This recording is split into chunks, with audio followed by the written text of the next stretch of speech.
నీవు అడిగినటువంటి విషయము నేను చెప్తా, ఇది గుర్తు పెట్టుకోవాలి.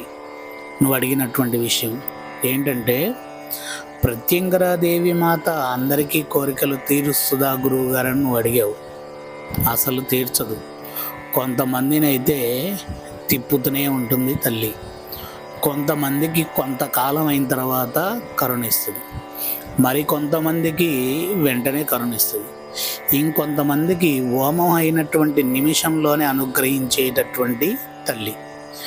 దీంట్లో భేదం ఏంటి అని అంటే, ప్రత్యంగరీదేవి మాత చెంతకు చేరేటటువంటి వాడికి కష్టాలు దరి చేరవు. కష్టాలు పోయినాయి, మరలా కష్టాలు రాకూడదు, మరలా అలాంటి ప్రమాదంలో పడకూడదు అనేటటువంటి ఆలోచనతో తల్లి దగ్గరకు వచ్చి తల్లి దగ్గర ఉండి తల్లి రక్షణ కోరుకుంటే, ఒక కన్న తల్లి కన్న బిడ్డని ఎలా అయితే కాపాడేటటువంటి విధానం ఉంటుందో అదే విధముగా తల్లి ప్రత్యంగరీదేవి మాత కాపాడేటటువంటి విధానం ఉంటుంది.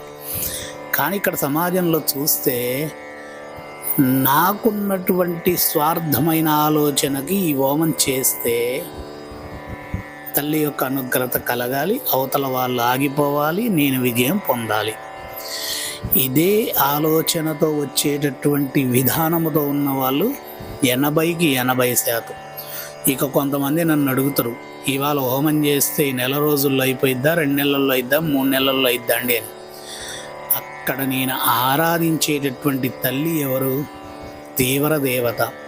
ఆ తల్లితో నేను కొనసాగేటటువంటి సాధన విధానంలో చేసేటటువంటి పూజా విధానం ఈ తీరుగా ఉంటుందని నేను తెలియచేస్తాను. కానీ నీకు అనుగ్రతని ప్రసాదించాలి. గతంలో నువ్వు ఎంత తప్పు చేశావు, ఏ విధమైనటువంటి బతుకు కార్యాచరణలో బతికి ఉన్నావు అనేటటువంటి విషయం ఆ తల్లికి తెలుసు. ఆ తల్లి అప్పుడు నీకు వరాన్ని ప్రసాదించే విధానం ఆ తల్లి చేతిలో ఉంటుంది.